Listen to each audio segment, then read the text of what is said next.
हाय दोस्तों, शांति online classes में आपका स्वागत है। आज हम देखेंगे गोधूली का चैप्टर नंबर 5, जो चैप्टर का नाम है नागरी लिपि। तो चलिए सबसे पहले हम लेखक परिचय के बारे में थोड़ा जान लेते हैं, क्योंकि लेखक परिचय से बहुत सारा ऑब्जेक्टिव क्वेश्चन पूछा जाता है। चलिए तो हम लेखक परिचय देखते हैं। सबसे पहले नागरी लिपि का लेखक कौन है?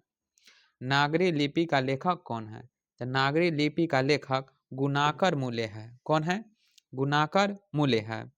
फिर नागरी लिपि का लेखक गुणाकर मूल्य का जन्म 1935 में हुआ था। गुणाकर मूल्य का जन्म 1935 में अमरावती महाराष्ट्र में हुआ था।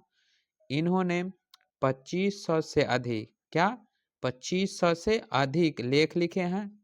2500 से अधिक लेख लिखे हैं और 30 पुस्तक का प्रकाशन किए हैं। गुणाकर मूल्य साहब का निधन 2009 में हुआ था। गुणाकर मूल्य साहब का निधन कब हुआ था? तो 2009 में हुआ था। चलिए तो आप देखते हैं उनके द्वारा प्रमुख रचनाएं। इनकी गुणाकर मूल्य साहब द्वारा किन किन रचनाओं का लिखा गया था, वो सब रचनाएं के बारे में हम देख रहे हैं, क्योंकि रचनाओं से बहुत सारा क्वेश्चन पूछा जाता है ऑब्जेक्टिव टाइप में। चलिए तो देखते हैं किन किन रचनाओं का लिखे थे। इनकी रचना है अक्षरों की कहानी, इतिहास और संस्कृति, प्राचीन भारत के महान वैज्ञानिक, आधुनिक भारत के महान वैज्ञानिक, फिर है मेंडलीफ महान वैज्ञानिक, सूर्य मंडल, सूर्य, नक्षत्र, ग्रह या लोक इत्यादि। यानी कि पूछा जाएगा ऐसे जो अक्षर की कहानी किन की है? तो मैक्स मूलर। इतिहास और संस्कृति किन की है? Max Muller. प्राचीन भारत के महान वैज्ञानिक किसकी रचना है? Max Muller. चलिए तब आगे थोड़ा देख रहे हैं हम।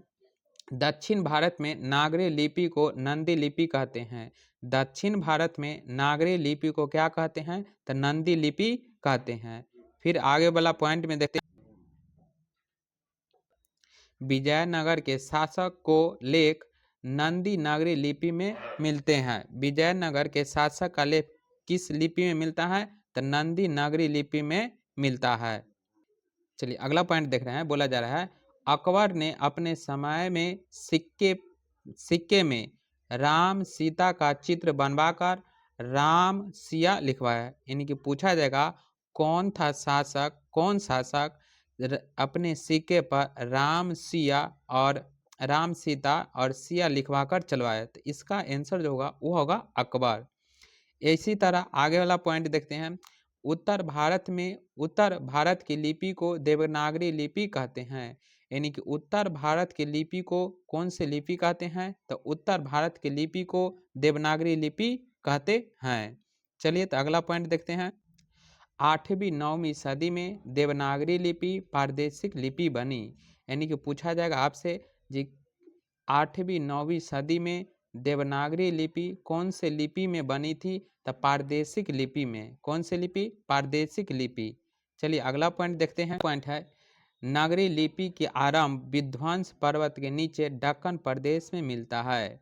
नंदी नागरी के आरंभ विध्वंस पर्वत के नीचे दक्कन प्रदेश में मिलता है। तो अगला पॉइंट है जैन गणितज्ञ महाविचारे ने गणित सार संग्रह की रचना की थी। फिर अगला पॉइंट है कर्नाटक प्रदेश का श्रवणबेलगोला स्थान जैन धर्म या तीर्थंकर का एक प्रमुख तीर्थ स्थल है। इनकी जैन धर्म का तीर्थ स्थल कहाँ है? तो श्रवणबेलगोला। चलिए तो अभी तक हम यहाँ लेखक परिचय के बारे में थोड़ा देख रहे थे। आज हम आगे चलते हैं। जो चैप्टर है जिसका नाम है नागरी लिपि, उसके हम क्वेश्चन नंबर 1 पे चलते हैं। चलिए तो पहला क्वेश्चन हम देख रहे हैं, जो इस चैप्टर का नागरी लिपि चैप्टर का पहला क्वेश्चन है। चलिए तो क्वेश्चन नंबर 1 पर चलते हैं।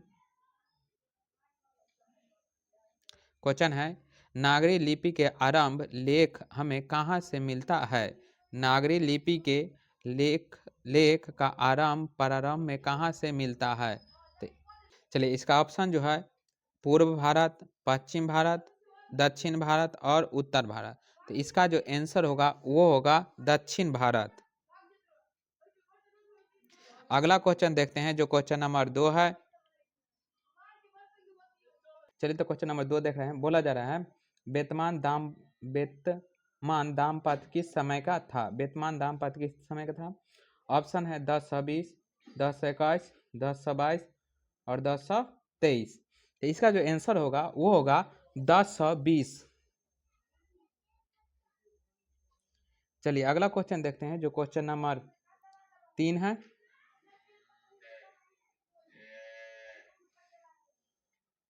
चलिए अगला क्वेश्चन है। बोला जा रहा है उत्तर भारत से नागरी लिपि के लेख कब से मिलने लगे हैं? यानी कि उत्तर भारत में नागरी लिपि के लेख कब से मिलते हैं? ऑप्शन है 8वीं सदी, 6ठी सदी, 9वीं सदी, 4थी सदी। इसका जो आंसर होगा है 8वीं सदी। चलिए अगला क्वेश्चन देखते हैं जो क्वेश्चन नंबर 4 है। गुणाकर मूले ने मिडिल स्तर की पढ़ाई किस भाषा में की? गुणाकर मूले ने मिडिल स्तर की पढ़ाई किस स्कूल में की? ऑप्शन है मराठी भाषा, पंजाबी भाषा, बंगाली भाषा और अंग्रेजी भाषा। तो इसका जो आंसर होगा वो होगा मराठी। चलिए अगला क्वेश्चन देखते हैं जो क्वेश्चन नंबर 5 है।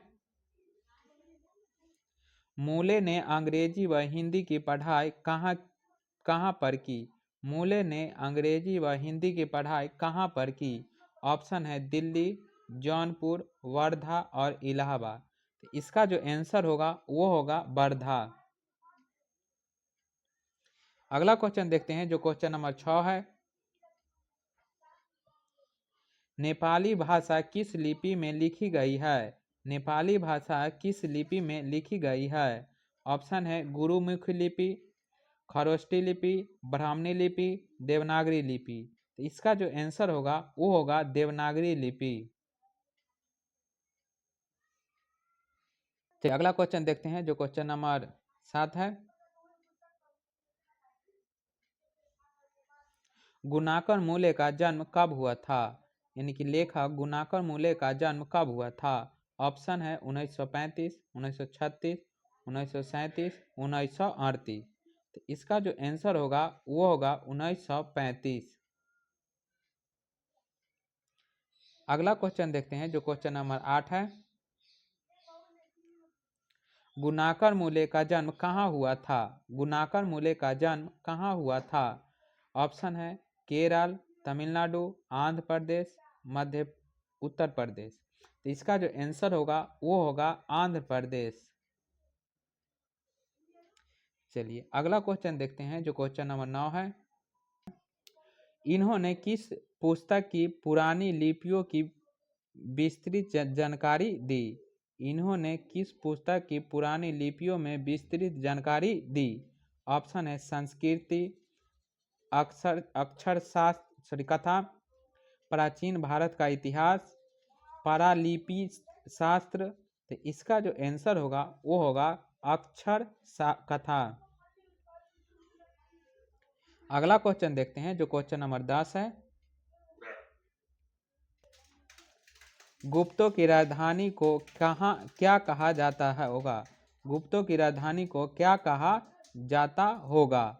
ऑप्शन में है पाटलिपुत्रा, कुसुमपुर, विलासपुर, देवनगर। तो इसका जो आंसर होगा वो होगा देवनगर। अगला क्वेश्चन देखते हैं जो क्वेश्चन नंबर 11 है।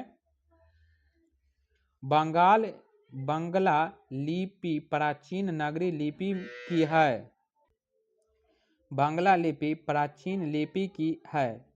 ऑप्शन में है पुत्री, बहन, भैगनी, बहू। इसका जो आंसर होगा वो होगा बहन। चलिए अगला क्वेश्चन देखते हैं जो क्वेश्चन नंबर 12 है। क्वेश्चन है केरल के शासकों के द्वारा सिक्कों पर वीर कलेश्वर वीर केरल से शब्द किस लिपि में लिखी गई है? केरल के शासकों के द्वारा सिक्कों पर वीर केरल से शब्द किस रूप में लिखी गई है? ऑप्शन है नागरी लिपि, ब्राह्मणी लिपि, देवनंदी नागरी लिपि, गुरुमुखी लिपि। तो इसका जो आंसर होगा तो वो है नागरी लिपि। चलिए अगला क्वेश्चन देखते हैं, जो क्वेश्चन नंबर 13 है। पहल किस राजाओं के लेखों के लिपि को ही नंदी नगरी नाम दिया गया था? यानी कि पहल किन राजाओं के लेखों के लिपि को ही नंदी नगरी नाम दिया गया था? ऑप्शन में है देवनागरी राजाओं, विजयनगर के राजाओं, राष्ट्रकूट के राजाओं, चोल के राजाओं। तो इसका जो आंसर होगा विजयनगर के राजाओं। चलिए अगला क्वेश्चन देखते हैं, जो क्वेश्चन नंबर 14 है। उत्तर भारत की विशेष स्थापत्य शैली को क्या कहते हैं? यानी कि उत्तर भारत के विशेष स्थापत्य शैली को क्या कहते हैं? ऑप्शन है ललित शैली, अभिनागर शैली, विभ्राट शैली, नागर शैली। तो इसका जो आंसर होगा वो होगा नगर शैली। चलिए अगला क्वेश्चन देखते हैं, जो क्वेश्चन नंबर 15 है। देवनागरी लिपि में मुद्रा के टाइप कब बने? देवनागरी लिपि में मुद्रा के टाइप कब बने? ऑप्शन में है 2 सदी पहले, 2 दशक पहले, 20 सदी पहले, 11 सदी पहले। तो इसका जो आंसर होगा वो होगा 2 दशक पहले। चलिए अगला क्वेश्चन देखते हैं, जो क्वेश्चन नंबर 16 है। नागरी लिपि कब एक सार्वदेशिक लिपि बनी? नागरी लिपि कब एक सार्वदेशिक लिपि बनी? ऑप्शन में है 15 सदी में, ईसा पूर्व काल में, 18वीं से 11वीं सदी में, कभी नहीं। तो इसका जो आंसर होगा वो होगा 8वीं 11वीं सदी में, 8वीं से 11वीं सदी में। चलिए अगला क्वेश्चन देखते हैं, जो क्वेश्चन नंबर 17 है। चलिए क्वेश्चन नंबर 17 है। पहले दक्षिण भारत की नागरी लिपि क्या कहलाती थी? पहले दक्षिण भारत की नागरी लिपि क्या कहलाती थी? ऑप्शन है नंदी नागरी, कोकनी, ब्राह्मी और सिद्धाम। तो इसका जो आंसर होगा वो होगा सिद्धाम। चलिए अगला क्वेश्चन देख रहे हैं, जो क्वेश्चन नंबर 18 है। गुणाकर मूले ने विभिन्न विषयों पर कितने निबंध लिखे? गुणाकर मूले ने विभिन्न विषयों पर कितने निबंध लिखे?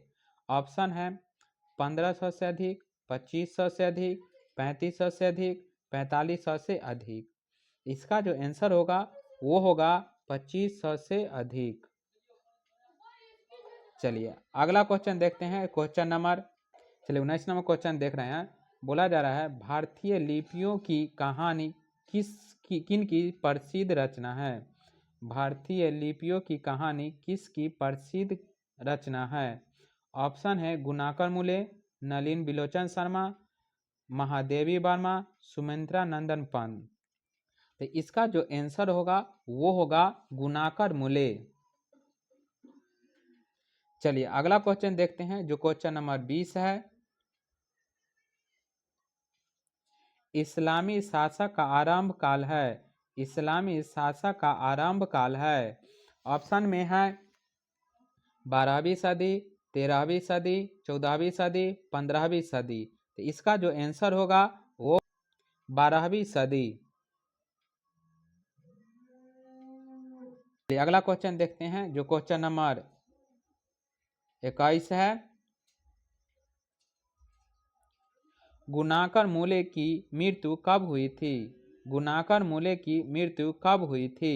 ऑप्शन है 1995, 1999, 2005, 2009। तो इसका जो आंसर होगा वो होगा 2009। चलिए अगला क्वेश्चन देखते हैं जो क्वेश्चन नंबर 22 है।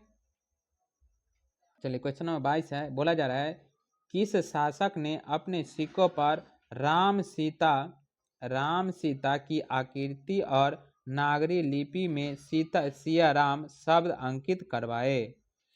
यानी कि किस शासक ने अपने सिक्कों पर राम सीता की आकृति और नागरी लिपि में सियाराम शब्द अंकित करवाए। ऑप्शन में है शेरशाह सूरी, हरिहर, अकबर, चंद्रगुप्त द्वितीय। तो इसका जो आंसर होगा वो होगा अकबर। चलिए अगला क्वेश्चन देखते हैं जो क्वेश्चन नंबर 23 है। चलिए क्वेश्चन है नागरी लिपि शीर्षक निबंध के निबंधकार है। नागरी लिपि शीर्षक निबंध के निबंधकार है। ऑप्शन है गुणाकर मूले, रामचंद्र शुक्ल, डॉक्टर भोलानाथ तिवारी, बाबू राम सक्सेना। तो इसका जो आंसर होगा वो होगा गुणाकर मूले।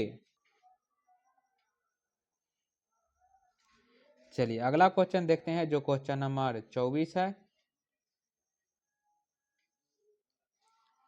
नागरी लिपि शीर्षक पाठ किस पुस्तक से लिया गया है। नागरी लिपि शीर्षक पाठ किस पुस्तक से लिया गया है। ऑप्शन है अक्षरों की कहानी, भारतीय लिपियों की कहानी, अक्षर कथा, इनमें से कोई नहीं। तो इसका जो आंसर होगा वो होगा भारतीय लिपियों की कहानी।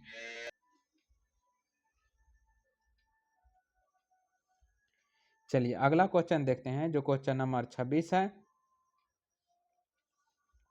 मराठी भाषा की लिपि कौन सी है। मराठी भाषा की लिपि कौन सी है। ऑप्शन में है ब्राह्मी, नंदी नगरी, देवनागरी, मराठी। तो इसका जो आंसर होगा वो देवनागरी। चलिए अगला क्वेश्चन देखते हैं जो क्वेश्चन नंबर 26 है। टकसाल का संबंध है। ऑप्शन है सिक्कों से, अभिलेखों से, लिपि से, अनाज के ढेर से। तो टकसाल का संबंध है सिक्कों से। इसका आंसर है सिक्कों से। चलिए अगला क्वेश्चन देखते हैं जो क्वेश्चन नंबर 27 है। सरवन बेलगोला स्थान कहाँ है। सरवन बेलगोला स्थान का संबंध है। तो इस ऑप्शन है जैन धर्म, बौद्ध धर्म, सिख धर्म, वैष्णव धर्म। तो इसका जो आंसर होगा वो होगा जैन धर्म। अगला क्वेश्चन देखते हैं जो क्वेश्चन नंबर 28 है। ऑप्शन है सिद्धम क्या है। सिद्धम क्या है। ऑप्शन है मंत्री, सिद्ध योगी, साधु, एक प्रकार का लिपि। इसका जो आंसर होगा वो होगा एक प्रकार का लिपि। चलिए अगला क्वेश्चन देखते हैं जो क्वेश्चन नंबर 29 है। चलिए क्वेश्चन नंबर 29 देख रहे हैं, बोला जा रहा है किसे देवनागरी की संज्ञा दी गई है। किसे देवनागरी की संज्ञा दी गई है। ऑप्शन है प्रयाग, काशी, मथुरा, उज्जैन। तो इसका जो आंसर होगा वो होगा काशी। देख रहे हैं, बोला जा रहा है हिंदी की आदि कवि कौन है। हिंदी के आदि कवि कौन है। ऑप्शन है सरहपाद, तुलसी, वाल्मीकि, निराला। तो इसका जो आंसर होगा वो होगा सरहपाद।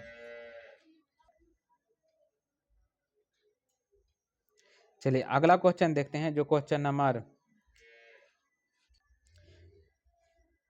31 देख रहे हैं, बोला जा रहा है अमोघ वर्ष कौन था। अमोघ वर्ष कौन था। ऑप्शन में है एक विद्वान, प्रख्यात राष्ट्रकूट राजा, एक कवि, राजवैद। तो इसका आंसर जो होगा वो होगा प्रख्यात राष्ट्रकूट राजा। अगला क्वेश्चन देखते हैं जो क्वेश्चन नंबर 32 है। मिहिर भोज की गलियारी प्रशस्ति किस भाषा में है?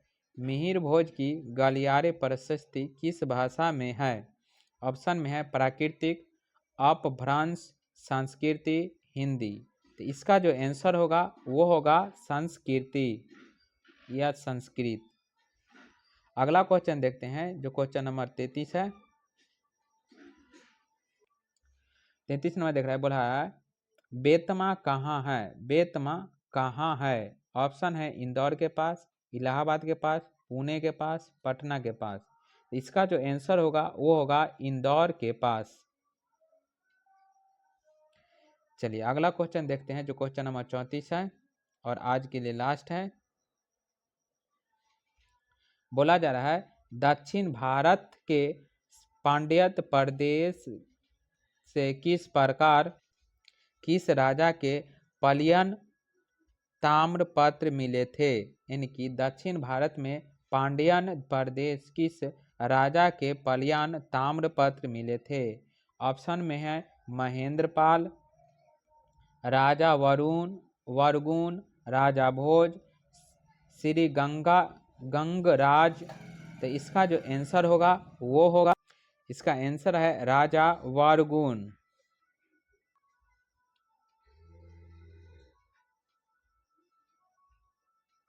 चलिए तो आज यहीं तक। अगर अभी तक आप हमारे चैनल पर नए हैं तो चैनल को सब्सक्राइब कर ले और बेल आइकन दबा दे। प्लीज सब्सक्राइब कर दें।